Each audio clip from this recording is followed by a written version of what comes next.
اعوذ باللہ من الشیطان الرجیم بسم اللہ الرحمن الرحیم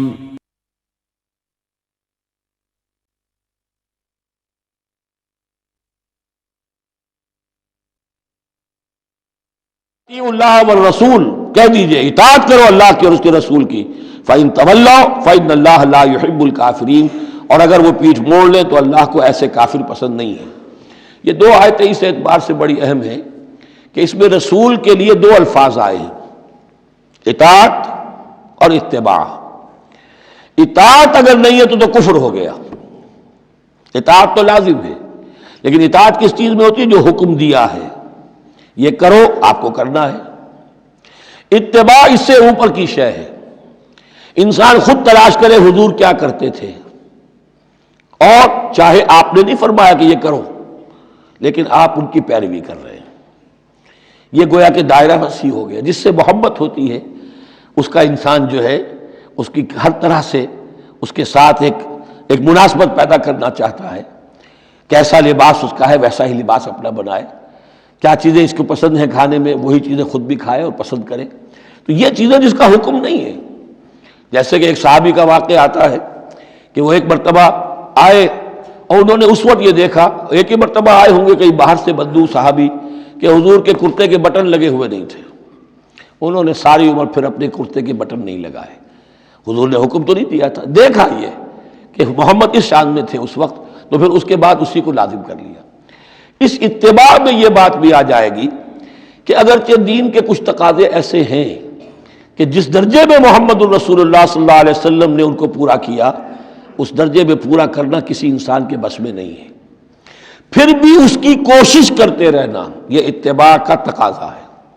مثلا حضور نے کوئی مکان نہیں بنایا، حضور نے کوئی جائیداد نہیں بنائی، حضور نے جیسے ہی وحی کا آغاز ہوا کوئی دنیاوی کام نہیں کیا، کوئی تجارت نہیں کی. ایک ایک لمحہ اپنی توانائی کی ایک ایک رمق وہ لگا دی کس کام کے لیے؟ اللہ کے دین کی دعوت اور اللہ کے دین کی اقامت، اس کو قائم کرنے کے لیے. اب سب کے لیے تو اس مقام تک تو پہنچنا مشکل ہے، لیکن یہ کہ آئیڈیل یہ رہے، اسی کی طرف انسان چلنے کی کوشش کرتا رہے. میکسیمم جتنا بھی اپنا وقت فارغ کرے، اپنے وسائل فارغ کرے اور لگائے اس کام کے اندر، تو اتباع کا جو ہے کم سے کم تقاضا اس وقت پورا ہوگا. ہاں جو حکم دے دیا گیا، یہ حلال ہے، یہ حرام ہے، یہ فرض ہے، یہ واجب ہے، اس کا تو اگر معاملہ اس کی پیروی نہیں ہو رہی تو پھر تو وہ کفر ہے. لیکن اتباع اگر آپ کر رہے ہیں تو اتباع جو ہے وہ پھر اللہ کا محبوب بن جانا ہے. اگر تم اللہ سے محبت کرتے ہو تو میرا اتباع کرو، میری پیروی کرو. دیکھو میں کیا کر رہا ہوں، میرے کیا شب و روز ہیں، کن کاموں میں میری توانائیاں لگ رہی ہیں، کیا دلچسپیاں ہیں میری دنیا کے اندر، ان چیزوں کے اندر تم میری پیروی کرو. فاتبعونی یحببکم اللہ، تم اللہ کے محب نہیں محبوب بن جاؤ گے. واللہ غفور الرحیم، اور اللہ غفور الرحیم ہے.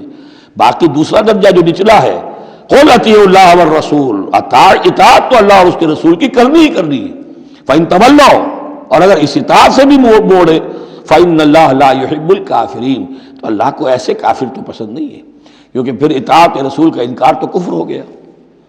یہاں وہ پہلا حصہ جو ہے نصف اول کا ثلث اول، یعنی نصف اول جو ہے سورہ مبارکہ کا، میں نے عرض کیا تھا کہ اس میں پہلی آیات 32 ہیں، جنرل ہیں، تمہیدی ہیں، دین کے بڑے جو گہرے اصول ہیں وہ ہیں، دعائیں تلقین کی گئی ہیں، محکمات اور متشابہات کا فرق واضح کیا گیا ہے.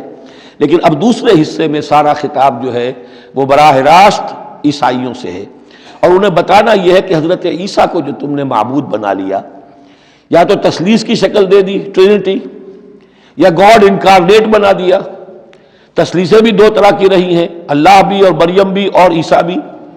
اور دوسری تثلیث جو ہے جو اب دنیا میں عام ہے وہ ہے اللہ اور روح القدس اور حضرت عیسیٰ.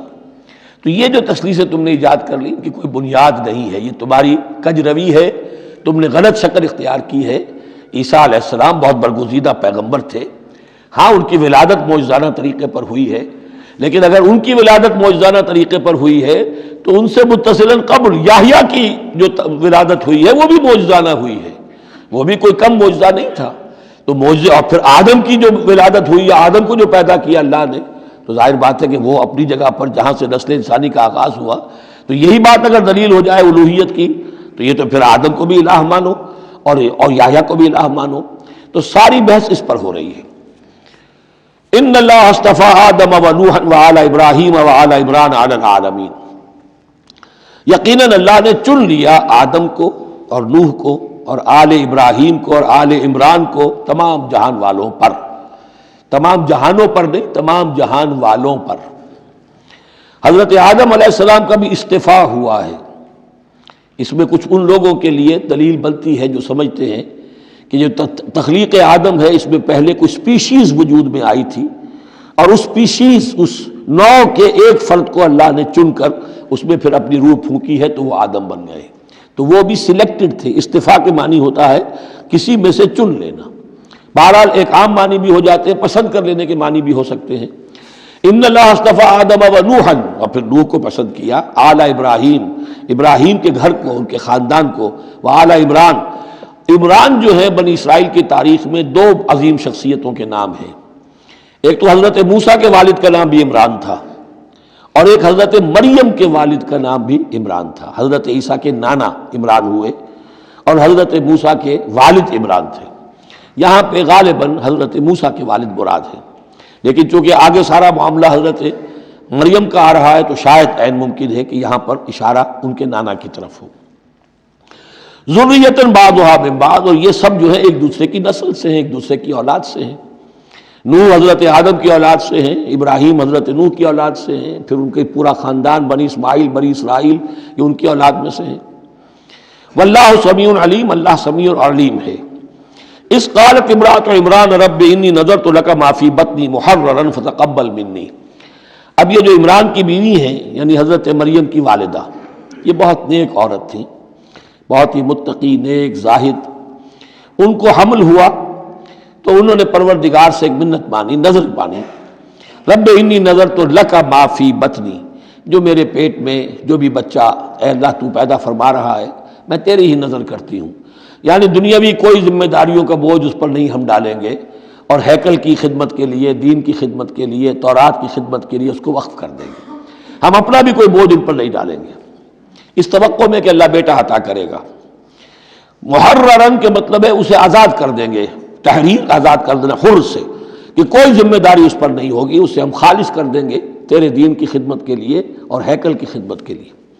فتقبل منی، تو اے اللہ میری اس نظر کو تو قبول فرما لے، شرف قبول عطا فرما. انک انت السمیع العلیم، یقیناً تو سب کچھ سننے والا اور سب کچھ جاننے والا ہے. فلما وضعتها قالت رب انی وضعتها انثی، اب جب وضع حمل ہوا تو پھر اس نے کہا اے اللہ یہ تو میں ایک بیٹی جن گئی ہوں، یعنی میری تو یہاں بیٹی ہو گئی ہے. میں تو امید میں تھی کہ بیٹا آئے گا تو اس کو جو ہے میں وقف کر دوں گی. اس وقت تک ہیکل کے خادموں میں کسی خاتون کو، لڑکی کو قبول نہیں کیا جاتا تھا. واللہ عالم بما وضعت، اللہ فرما رہا ہے کہ اللہ بہتر جانتا تھا کہ کیا اس نے جنا ہے. اسے کیا پتا کیسی بیٹی جنی ہے. ولیس الذکر کالانثی، اور کہاں ہوگا کوئی بیٹا اس بیٹی جیسا. اس کے دونوں معنی کیے گئے. ایک تو ایسا کہ یہ گویا کہ قول مانا جائے حضرت مریم کی والدہ کا کہ لڑکا تو لڑکی کی طرح نہیں ہوتا، اب لڑکا ہوتا تو میں اسے خدمت کے لیے وقف کر دیتی، یہ تو لڑکی ہو گئی. اور ایک یہ بھی ہے کہ اللہ کی طرف سے اس کو مانا جائے واللہ عالم بما وضعت ولیس الذکر کالانثی، کوئی بیٹا ایسا ہو ہی نہیں سکتا جیسی بیٹی تمہیں دی ہے. وانی سمیتها مریم، اور وہی اب ان کا کلام شروع ہوا ان کی والدہ کا، مریم کی، میں نے اس کا نام مریم رکھا ہے. وانی اعیذها بک، اور اے اللہ میں اسے تیری پناہ میں دیتی ہوں. وذریتها، اور جو بھی اس کی اولاد ہو، نسل ہو، اس کو بھی تیری پناہ میں دیتی ہوں. من الشیطان الرجیم، مردود شیطان کے حملے سے، کہ اللہ ان کو، مریم کو بھی اور اس کی آنے والی اولاد کو بھی تو بہت ہی اپنی حفاظت میں رکھیو، شیطان سے بچائیو. فتقبلها ربها بقبول حسن، تو قبول فرما لیا انہیں، یعنی حضرت مریم علیہ السلام کو ان کے رب نے بڑی ہی عمدگی کے ساتھ، قبول حسن، شرف قبول عطا فرمایا بڑی ہی خوبصورت انداز میں. وانبتها نباتا حسنا، اور ان کی پرورش کی بہت ہی عمدہ طریقے پر، بہت اعلیٰ طریقے پر. وکفلها زکریا، اور ان کو کفالت میں دے دیا، تربیت میں دے دیا حضرت زکریا کے۔ یہ حضرت زکریا جو ہیں یہ خالو تھے حضرت عیسیٰ علیہ السلام کے، حضرت مریم کے خالو۔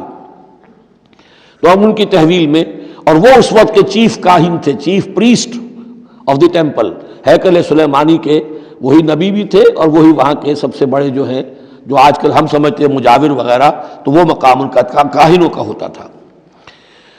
وَكَفَّلَهَا زَكَرِيَّا كُلَّمَا دَخَلَ عَلَيْهَا زَكَرِيَّا الْمِحْرَابَ، جب کبھی بھی زکریا ان کے پاس جاتے تھے محراب میں، وجد عندها رزقا، وہ دیکھتے تھے محراب حجروں کی شکل کے اندر جو جیسے بنے ہوتے ہیں مسجدوں کے ساتھ، تو ایسے ایک حجرہ ان کو دے دیا گیا کہ یہ اللہ کے لیے نذر کی گئی ہے اور ان کو قبول کر لیا گیا ہے، تو اب ان کے لیے یہاں پر یہ حجرہ ہے، اس میں وہ رہتی ہیں۔ لیکن جب بھی وہ حجرے میں جاتے تھے تو دیکھتے تھے ان کے پاس کھانا، میوے رکھے ہیں بغیر موسم کے، اور بعض لوگوں کی رائے یہ بھی ہے کہ یہاں سے مراد مادی کھانا نہیں ہے بلکہ علم و حکمت، کہ جب حضرت زکریا ان سے بات کرتے تھے تو یہ کہ انہیں حیران رہ جاتے تھے کہ اس لڑکی کو یہ اس قدر حکمت کہاں سے مل گئی، اتنی معرفت کہاں اس کو حاصل ہوئی۔ قال یا مریم انا لک ھذا، وہ پوچھتے اے مریم یہ تمہیں کہاں سے چیزیں ملتی ہیں، یہ کھانے کہاں سے آ جاتے ہیں، یہ بے موسمی پھل کہاں سے آ جاتے ہیں، یا یہ علم و حکمت کی باتیں تمہیں کیسے معلوم ہوتی ہیں؟ قالت هو من عند اللہ، تو وہ کہتی تھی یہ سب اللہ کی طرف سے ہے، اس کا فضل ہے، اس کا کرم ہے۔ ان اللہ یرزق من یشاء بغیر حساب، یقیناً اللہ تعالیٰ جس کو چاہتا بغیر حساب عطا کرتا ہے۔